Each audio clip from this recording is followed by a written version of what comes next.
Live from the SNEWDIO, episode 10. Yeah. Welcome. Hello. Yeah. With our special guest. Jon Leon, right? What's up? Yes, Jon Leon from White Wizzard. From White Wizzard. Yep. Cool. So Jon, what you got going on? I mean, White Wizzard had some issues. Now you're moving on from that. So That's right. What do we got going on now? Yeah, basically. People can look forward to. Basically, just kind of been writing a lot of songs and putting out a new single next month. Should be out in about 2 or 3 weeks. It's called Marathon of Dreams, and keep your eyes open on the White Wizzard Facebook for more info. And the soon-to-becoming whitewizzardrecords.com as well. Okay. Got an Iron Maiden shirt on. I mean, White Yes. Wizzard, heavily influenced by Iron Maiden, I take it, right? Yeah, no question. I mean, Rush, Iron Maiden, a lot of stuff with, melodic bass lines, Geezer Butler, songwriting bass players. Those are kind of the guys I grew up, worshiping and being into. And, Roger Glover, all those different guys. So that's kind of my thing is, kind of bringing the songwriting element. And then, I play guitar and bass and kind of play off of each instrument, really, and just kind of the melodic structure. Yeah. I try to make it high energy, progressive, a lot of rhythm section dynamics, and, epic, big. Big.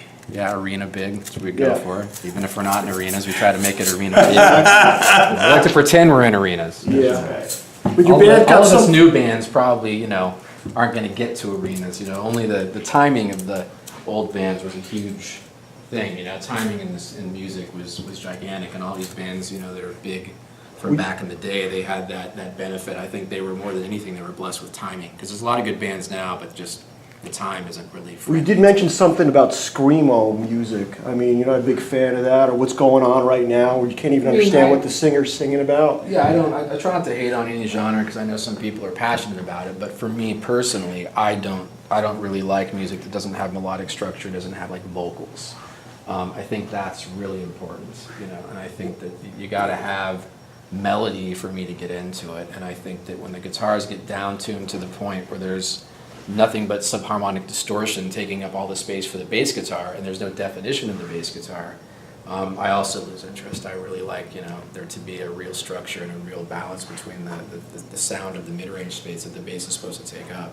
And I think a lot of these bands like Kool and all these bands came out, I mean, it's cool and it's a different sound, but that's how they had to get that clicky bass sound in Korn just to make it cut through the mix, because you couldn't do it any other way. And, they've tried to voice amps to make it, have a more discerning mix, but I still think it's just, for me, I just lose interest when the guitars get down there. I want guitars in 440. I want to hear that ring that you hear through a Marshall, through EL34 tubes. You guys think it's like a generation thing? I mean, we didn't grow up with that kind of music, obviously, but I mean, you think it's just something new for the new generation? Some like, oh, it's different, the screamo. I mean, I don't understand what the guy's singing about. It's just evolution of rock and roll. You try different things, Yeah. and if it sticks, then everybody starts jumping on it. Yeah. Yeah, I mean, some things speak to your soul and some don't, right? That's why I say I try not to hate on it, because some people are really passionate about that genre. So for some people, that speaks to their soul.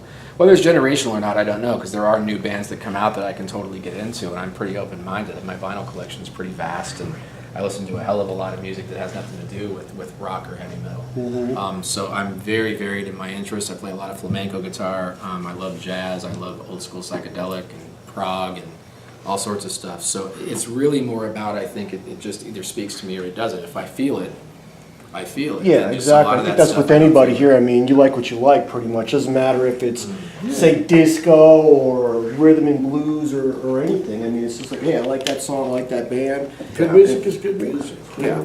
I mean, some people get prejudiced because they feel like they have to stick with their roots or what their friends like or whatever. Yeah, if I'm wearing an Iron Maiden shirt or something, you don't want to see me listening to like disco or something. I got to keep up that That's a persona. key thing. That's actually a key point you bring up, because I think that I turned a real corner as an artist and a songwriter when I stopped giving a shit what people thought. And I don't care if I go to a Depeche Mode concert and people see me there. I love Depeche Mode. I love all sorts of bands that people are probably like, oh, I hate that shit.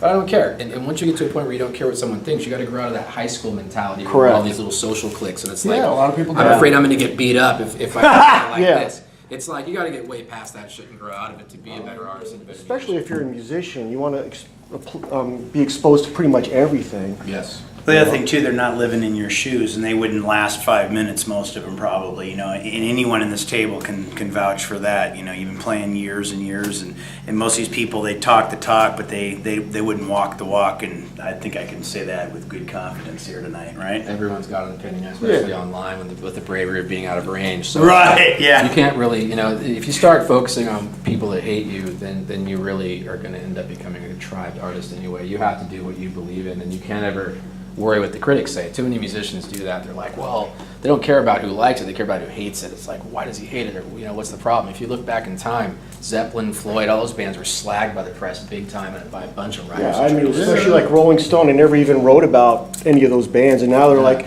top 500 albums, they're all on their list and stuff. Well, yeah, because it stands the test of time. Yeah, but I mean, Zeppelin didn't give a Critics are crap about stuck what in they were doing. their time, the moment. It's like, this doesn't fit the mold, so I don't like it.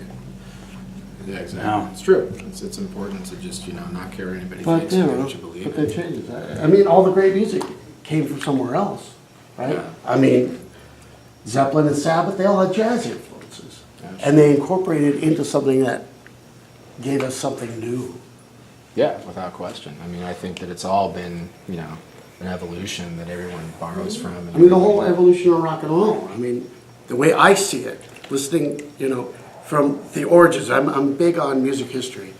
And when rock and roll came out, it was just an extension of swing. Yeah. You listen to Rock Around the Clock. It's a swing band without all the horns and everything. They just left a sax. I think it came from a place where since the swing thing with the big bands, it was too difficult, too expensive. Let's strip it down, find a way to strip it down.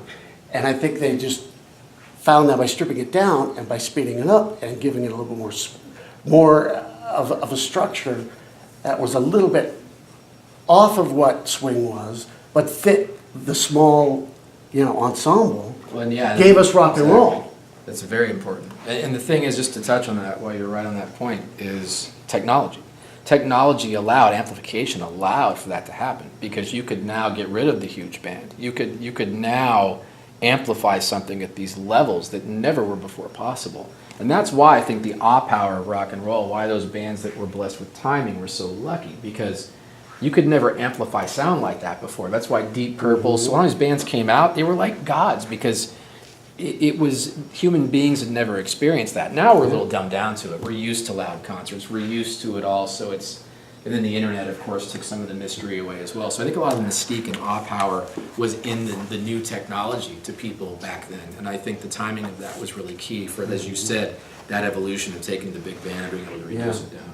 Yeah, technology. I mean, you could speak to that, right? Technology changes the landscape of music in a big way, right? Always has, Yeah. from the beginning of music time, of modern music time. Yeah.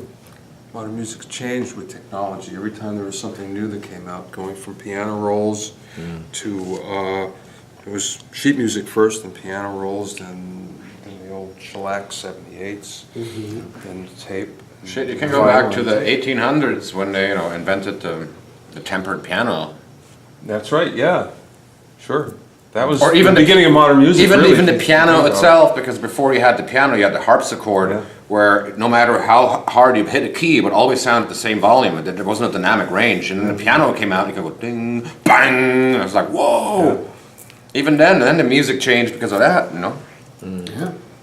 Oh, the advent, even in studio recordings, it's like when you listen to albums right around the early 70s, 71, 72, when the Neve consoles started coming out. And The golden age. yeah, that's all of a sudden the sonics and the compression, the 1176, all these things that made these sounds that everyone still uses today, the Ampeg SVT, being able to record bass and make bass sound like that, getting that big low end that they were able to accomplish. What do you guys think about the bands now compressing their sound when they record? I mean, and a lot of bands are going back to analog now.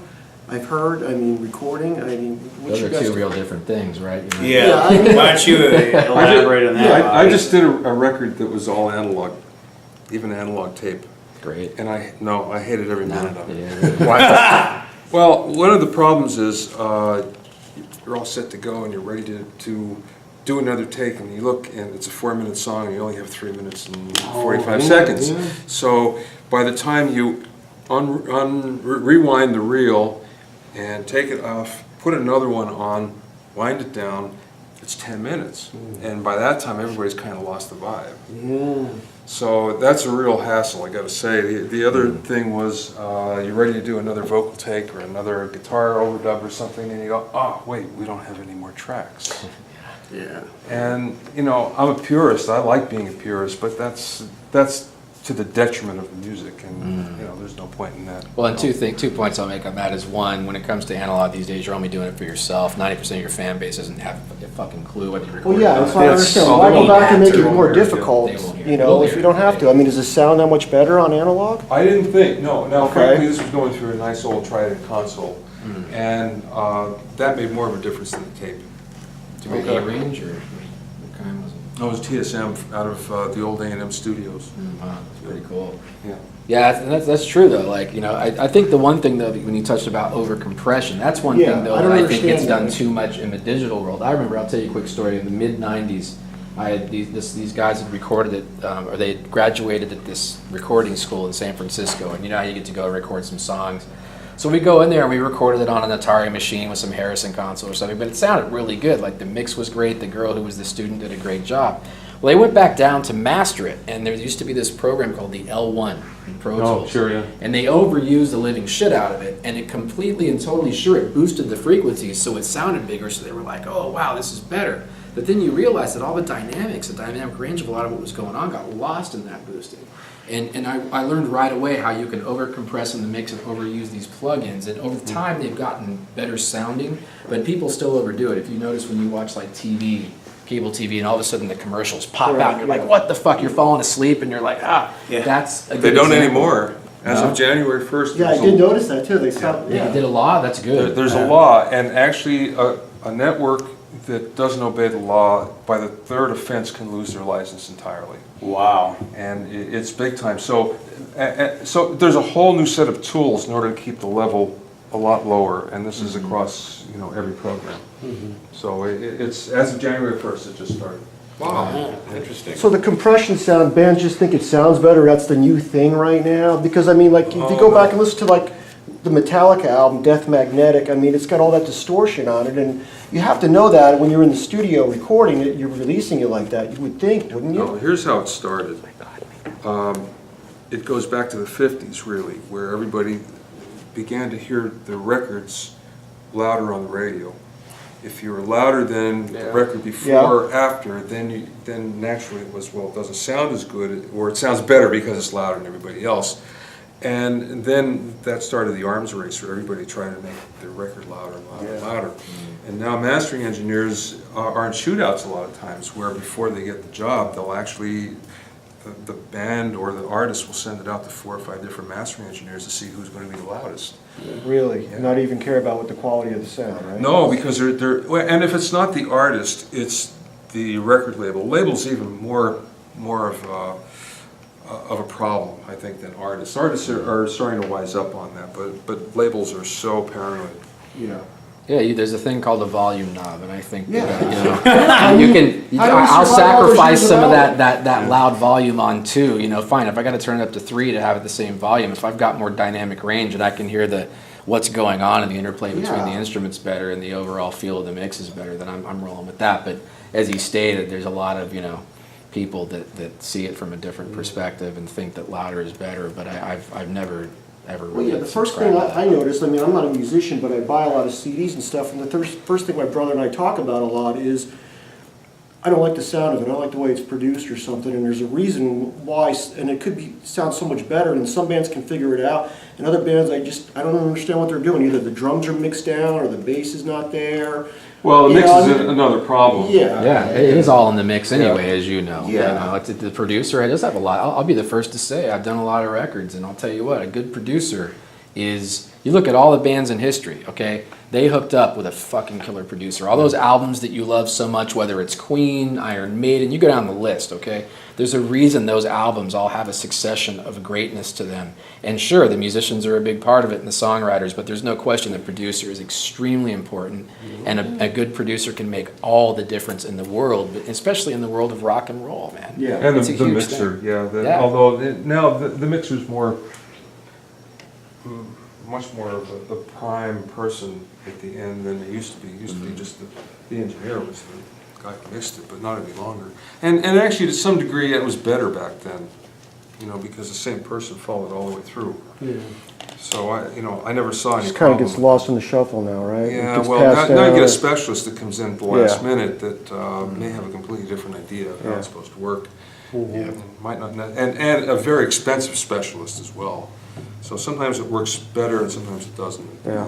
Sure, and also bands on budgets, right? I mean, at this point, a lot of bands, what they're doing with the advent of technology is they're going to track everything on their own and just letting the mixing engineer use all these room and plug-in dynamics to make everything sound better than the quality of the gear they used. And, a lot of the good producers that are actually still, or mixing engineers that are making money right now are the guys that can take stuff that sounds like it was recorded in a bedroom and take it to album quality. And some of the good guys actually can do that.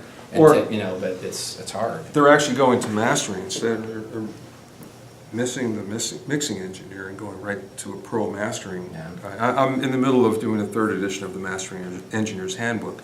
So I've been talking to all of the real legends and heavyweights in the business, and they're busier than ever. But they're not busier because of labels. It's because of independence. And it's everybody that's basically saying, well, I don't have, if I'm going to spend all my money, or a lot of my money, I'm going to spend it right here because I think these people can fix it. And sometimes they can, and sometimes they can't. That's the whole thing. It's not Yeah. always a foolproof. That's a little hit and miss there. Yeah. Yeah, it's funny. It's wild how that happens. But yeah, I've talked to a few artists. That's what they're doing now. They're mixing on their own. They're just sending it straight to mastering and throwing money at Well, mixing on your own is that's kind of tough unless you know what you're doing. As you well know, it takes a long time to figure that out. Well, to change the subject a little bit, guys, I have this on the table. Kiss is in the Rock and Roll Hall of Fame.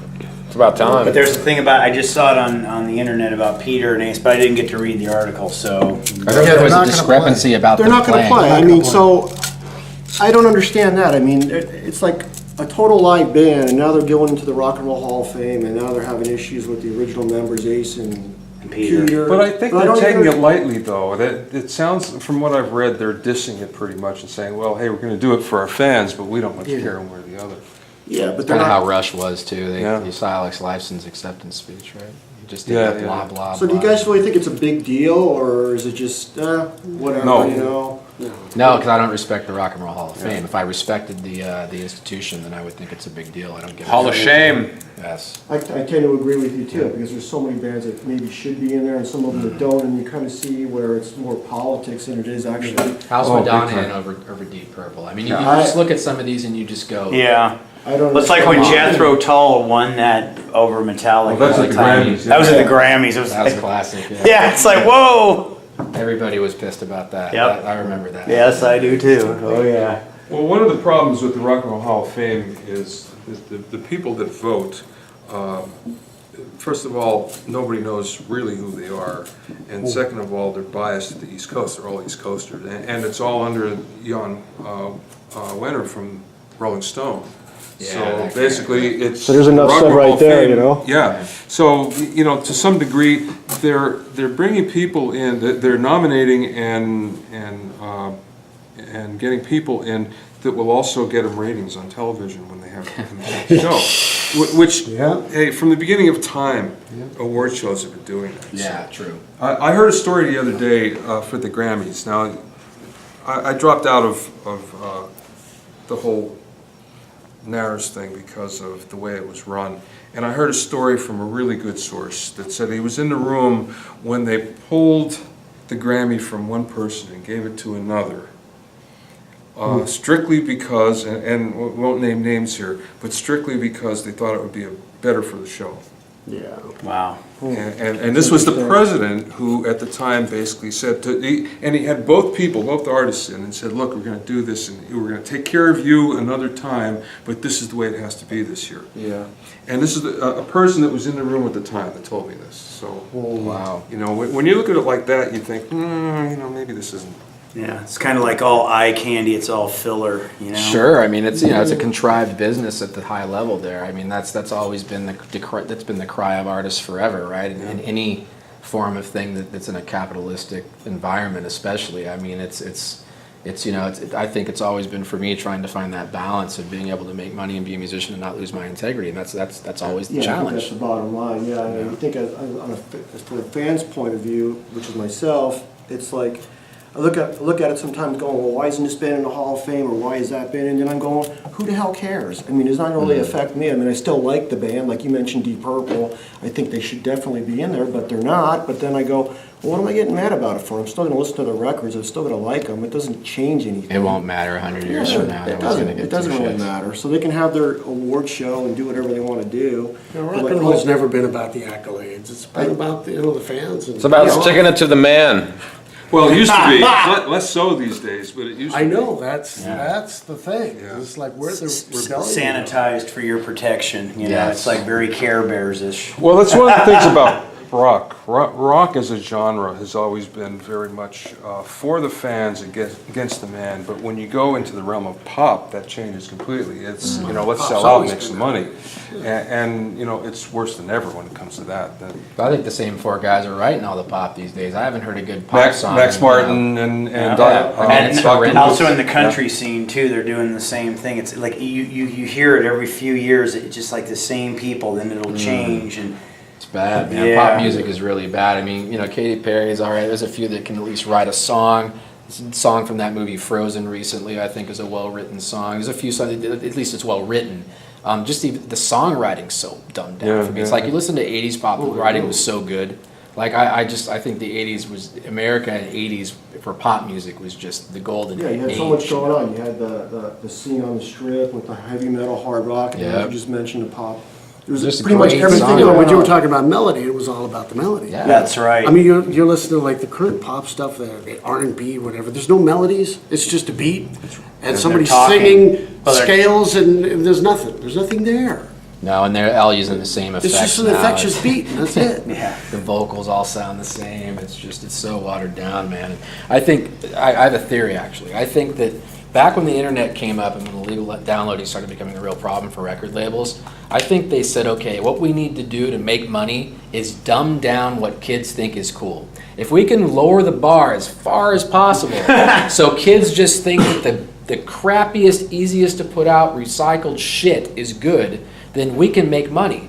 Because why do we want to spend they're not spending big money to do records anymore. That's why that old shit's good too. They spent the money, man. They actually invested, spent the time in the entire chain with great producers, great songwriters even in the pop world, or the bands really worked at it. They developed artists. They developed Developed, artists. yeah. And you had this great product. Now it's like, I think they lowered the bar on purpose. I think that what kids perceive to be cool is what sells fucking records, man. True. So, Yeah, it's always been that way, though. You know, one of the fallacies about music, about the music business, is that you get signed to a major record label or a record deal in general because of how good you are and how good your music is, and it never was No. like that. It's because of your audience, or a potential audience. Mm-hmm. You know, people. Hey, record labels don't care as long as you have a line around the block, you know, and then they care. And same with agents and managers. More so now, they don't work off of potential anymore because they can't afford to some degree. The amount of money that's around, you know, that they have to go for a sure thing or more of a sure thing. And that's changed the dynamics of the business a lot. The movie industry too.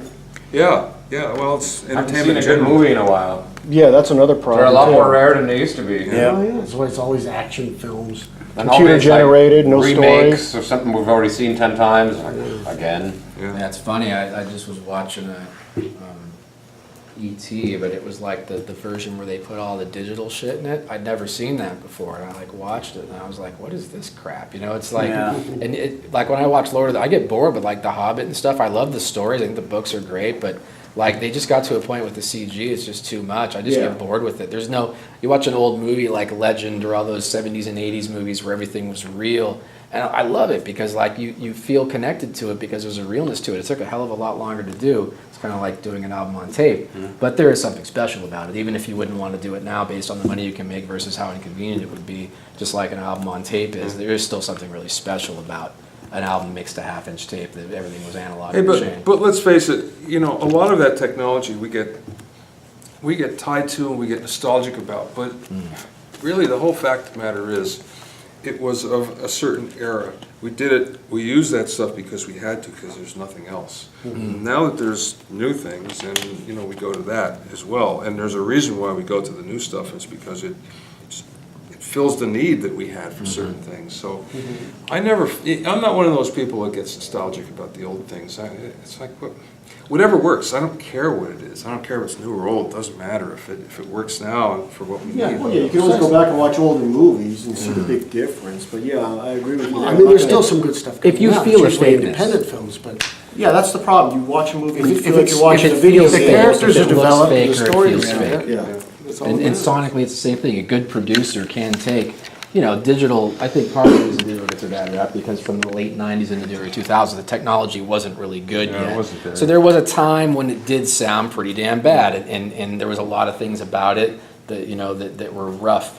But I do admit I've done a lot of albums in the last few years, and I've heard a lot of the more modern dynamics of everything that manipulate tape saturation to this and that, and I think they've got it now. I really do. I think it's so close that even I don't know if I can tell a difference. I think it's more in the performances and it's more in the overall dynamics of I think a lot of people can't play as good as they used to. Well, that's because The internet and everything else is, the reason all the bands got good, like in England and like Birmingham and Sheffield, those places suck. And they really sucked back then. There was nothing else to do. So they were in a room 6 days a week playing music. It's all they fucking Raining did. out all the time. Right? And the issue is too, kids today don't have the motivation. They think they can just do it like instantly, and it doesn't work that way. Any good musician, it's going to take years It's of not practice. entirely true though, because there's a new generation that's really digging into rock and roll, and they're playing it, and they're getting off on it. There was a gap there for a while, but there's, like we had Nick Kaya on the show. Yeah. This is like a 12-year-old kid who's like playing his ass off because he loves it. Yeah. And there's a whole generation. I think that rock and roll school that came out like 10 years ago, getting young kids playing instruments, Yeah, I that's a think great that thing. actually had an impact. And there's a new generation that Talking I about think the is going to movie? change things. The movie? Well, it came from the It was movie. an actual school. No, Oh, the school. there's schools set up all over the country. Yeah. And I think it got them into it, and I think it changed the perception of what music is Yeah. for that generation. So It's a good thing, for sure. We need that. I think that, I still have faith that the torch will be passed and that good bands are still on the horizon. There's still going to be people that care that much, or kids that care that much, to take the time to really become great at their instrument and that have the soul and have the vibe. So it's every genre that we've talked about, all the old stuff had a bunch of shit too. So Yeah, it's, right. there's always been shit and there's always been good stuff, and you can, it's up to you to discern what's shit or Yeah, what's you good, right? gotta figure it out for yourself. And no one's wrong or right really either. Yeah, exactly. Yeah. Another thing on the table, the Alice Cooper album. You guys covered that song? Muscle of Love. Look at That's how you pack an album back in the day. That's badass. You got That's the a one great scene album cover. in the beginning, and then on the back of it is what happened after you go into there. Oh, Jesus. But that's the reason why people bought albums back Yeah. then Yeah, because as it was well. art. It was like, and it was interesting, And, you'd flip through albums in the store, and if you'd see something that was interesting, you'd take a chance on it. Yeah, definitely. it was like a whole event, bringing it home and open it up and Putting reading it on the the notes turntable and taking a Sometimes break you'd be and- disappointed, and sometimes Looking at you'd the be pleasantly pictures while you're surprised. listening to it, and just and the like, words, and if the the lyrics are words, on there. and reading all the little stuff, and it's the whole package. There's something to be said for tangible artwork in your hands. That's one thing about my vinyl collection I love, is it's still, I love hanging out in record stores. That's one thing I think that I think is lost a little bit on this generation, is the hanging out in the record store Correct, thing. yeah. I think that there's something. Just seeing posters of your band on the wall or something, or just finding something else in the difference in the section. Like if you're looking for Aerosmith in the A section, there's another band right next to it. You don't know who it is, but you see it all the time, and you go, "I'm just gonna buy this one finally. I'm just gonna you know, so.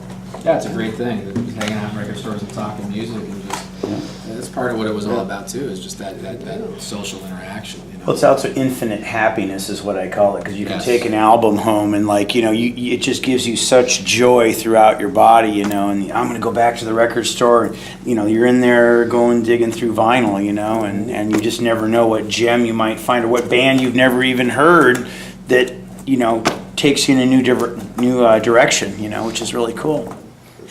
All right, before we let John go, we got a barrel full of questions. Okay? Everybody just Wait a take, minute. what's the Let's problem? talk about John being responsible for this band. Even existed. Okay. Talk about the All right, so history yeah, this is with an Jon interesting, this Leon. is an interesting thing I was talking to Curtis about before we came over today to the SNEWDIO. I said, it's amazing how like one person can make a whole difference as far as where you are now. You never And he was know. bringing it up as far as how you're Never know what the responsible fates- for yeah. how SNEW came to be. Yeah, I had an ad, I was looking to put together a band or something, and I had an ad out, and John called me. He says, I'll do it, you know, I think we should get together. And then I met him, and Andy was there. And he said, I want you to meet this guitar player, he's totally into what you're into. And it was like, and we hit it off Yeah, right I knew off the they were bat. a good mix right away. Yeah. I without question. I mean, it was like, as soon as I kind of sized up what it all was about, I knew where Andy was coming from as a musician, and where he was coming from was obviously exactly the same place. It was an obvious win of a marriage there, which obviously it ended up working out. Yeah, because I mean, we So- started like from day one, working on ideas together, and tonight we played Stand Up High, and that was the first song we ever wrote together. Was it really? And that happened- Actually, we kind of wrote the intro riff to that song together. Actually, I mean, you probably did. And then we were actually auditioning drummers and singers and always playing that song with the Yeah, guys that's who were auditioning. And we were playing it with him when we auditioned him. Yeah. And then after he split, then we took that riff and kind of finished it and wrote it into a whole song. Yeah, it turned out to Yeah. be a really, So it's really kind good of, song. that's why we picked the song for tonight, because it has Has a meaning. John Honor is of responsible John for and- SNEW. And we wouldn't be here right now if it weren't for this. Yeah, it is. guy, It's just right? like, it's amazing. You go back to your timeline and you see this guy put everything together for SNEW so Yeah, I'm glad it worked out. You know, at the time I formed White Wizzard right around then. I just wanted to do something that was a little bit more. I know Andy Andy used to make a statement, and this stayed with me. I love Rush, but I don't want to sound like Rush. He was very, adamant about the direction he wanted to go, and I think I was really wrapped up in a more progressive, Yeah, kind two of, different styles, going in yeah, different directions. I So, love yeah. both styles. Don't get me wrong, but I knew when they found each other, Match made they in were heaven, gonna right, be- guys? They were going to be rocking. Yeah, and because we jammed it 2 or 3 times. Yeah, yeah. But then it was like I you was were there wanting when to you go in a named the different band, direction. too, because you came over. Oh, I here's remember another I story about how the band I was in became- I was in Andy's room with him Okay. when he came over, and he'd written on a cassette, or I think it was a cassette, 5 new. They had 5 new demo ideas, Yeah. and you saw the 5, and the name hit you. I remember you saying that when you came in the room that night. That it hit him that I saw SNEW out But of he this gave me a 5. CD. No, I Maybe- wrote. maybe So it he was a probably CD. just- Maybe Maybe you it was wrote a 5 story new. again. No. It was not 5. It was S. I was gonna write new song. He did it right in front of me. I was gonna write new song, but I wrote S, and then I realized, oh shit, I can't fit new before that because it said Maxell or TDK there. So okay. S, right, new. All right, that's it. And I was like, and he came back and next, what the fuck does that Yeah, mean? I was there SNEW, with like, you. I know. nothing. What does? I was called a bandit. I'm like, He asked, "What were you gonna write, dude?" You said, "I was gonna write songs." I think everyone had scratched on that at first, but I think it ended up being a catchy name. I think he was on to something. So it worked. Yeah. So the debate You know, goes coming up on with between band who names came up with the is name. so hard. You came up with the cool, act- you find I out came somebody in- else has no, it. it's- And I'm like, was a total SNEW. accident, right? Nobody's gonna have that. I guess, all right, I guess we're called SNEW now. So yeah. That's funny. All right, guys, pick your question real quick, and then we'll let John get out of here. Here you go. Just take Wait a one. minute. Everybody just take Full of one. We pick. Yeah, you just pick a question. We're gonna get an answer right now. This is our producer's doing, not mine. Doesn't somebody else ask us? the John, did you get question? one? Here. No, do I? Read your own question. Read your own question, and we'll see if we can help you with the answer. What's yours say, Curtis? Fair enough. We'll start with I have you. no idea. I can't read it without my glasses. I'll read it for you. I'll read Curtis's question. If one of the other people in this room were your slave for a day, who would it be and what would you have them do? That's the girl behind the camera. Okay. And she's already my slave, so. Okay. So what would you Turn ever the do? camera on yourself, Denise. So what would you ever do? No, you've embarrassed me What now. would you ever do? Film this right now, and she's doing it, so there. I Okay. got my wish. All right. What about you, Andy? What's your Have I ever had sex with a girlfriend's mother? The answer is no. All right. What do you got there, John? Darn. That's pretty basic. Hey, wait. You know, just no. You don't get to pick another No. one. Yes. No. Slang. What do you got, John? You could have $1 billion or guaranteed happiness for the rest of your life. Which would you choose and why? Definitely guaranteed happiness. That's not even. Okay. I mean, the reason why is that happiness and health are far outweigh money. Yeah. Friends and health. Yes. What you got, Bobby? That's yeah. And hopefully. If you only had 24 hours left to live, how would you spend it? Recording. Good There answer. you go. Just recording until the clock ticked down, right? Yeah, You got like 24 hours to get this done. I mean, it's yeah, that's all right. over. Get one last song. Okay.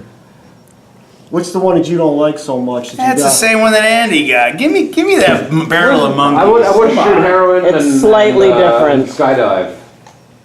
Wait a sec here. Oh, shit. All right, here. Oh, I didn't get one. Point Just Break take style. one. Okay. With your Nixon mask on. What do you got? All right, this one says, what was the last lie you told? Well, that's doesn't work because I'm too integrity to tell a lie, so I'd rather just be honest. Well, there was a lie right there. Good job. Before you rise. There you go. Whatever. What music are you? Wait, do it again.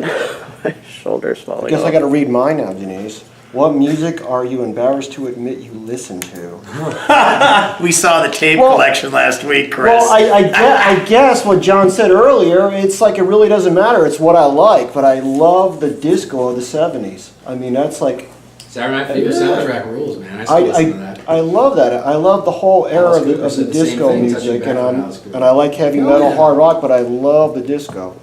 So if someone always asks me, and I go, Great well, hooks I are great lo- hooks, man. yeah, and I thought a lot of that music was awesome, especially the soundtrack for Saturday Night Fever, and the movie was great too. Yeah, Alice Cooper says the same exact thing, man. Yeah. Going back to his record here, he made that statement. He said, I love the Saturday Night Fever soundtrack. I don't care what anybody says. Yeah. I agree. I like it too. Yeah, I love So we all like the Saturday Night soundtrack, Saturday Night Fever Actually, soundtrack. that soundtrack is responsible for me getting into the studio a lot.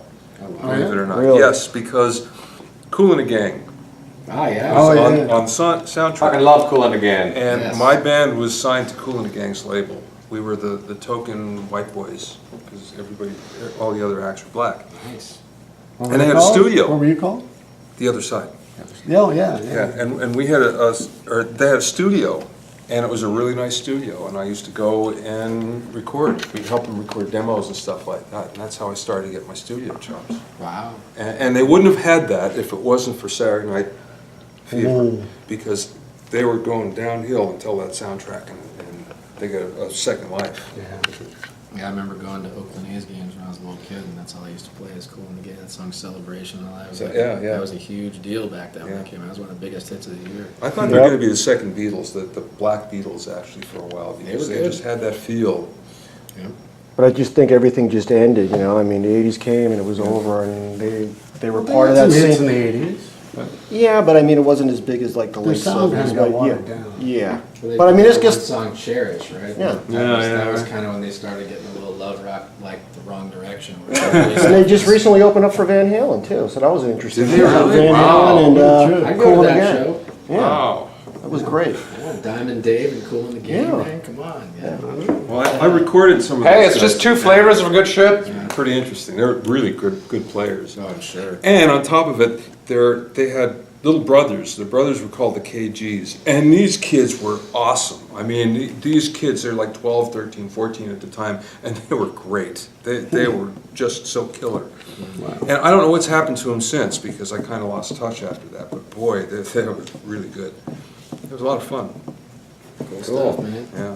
All right, John. Well, I want to thank you for coming Yeah. by, playing on a couple songs, Fun. and being responsible. Thank you. You're actually responsible for this whole thing. talk Good, about. thanks, You man. know, in Yep. some freaky way. Yeah, it's some freaky way. Yeah. Freaky comic calling a flyer away. Exactly, but hey. I was a conduit, let's call it that. I All was right. a conduit to it happening through the Episode 10 in the books. Good shit, What's man. your name again? Bobby Owsinski. Bobby Owsinski, cool. Yeah, I'll have to hit you up if I ever. Yeah, man. All right, I'll guys, give you- until give me a call next or something. time. We're all on Facebook. Yeah, cool. Alrighty, guys. We'll see you next week. Take it easy.